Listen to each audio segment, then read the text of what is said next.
meron po akong update kay Davao City 1st District Representative Pulong Duterte.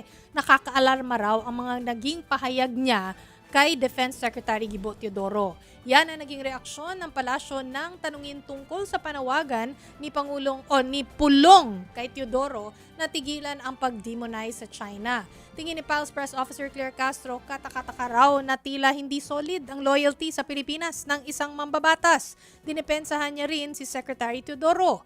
Wala raw mali sa mga sinabi ng kalihim dahil pagpapakita lang ito ng pagmamahal sa bansa. Dagdag pa ni Castro, ipinaglalaban lang ng pamahalaan kung ano ang nasa batas at ang sinasabi ng arbitral ruling at UNCLOS. So pakinggan po natin ang sinabi ni Yusek Claire.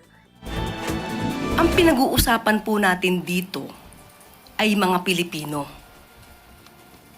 Pilipino na ang dapat ang puso ay para sa Pilipinas lamang. So kung kay Congressman Pulong Duterte ay pinag-uusapan ang loyalty ng Pilipinas, or rather ng mga Pilipino sa Pilipinas, lubhang katakataka.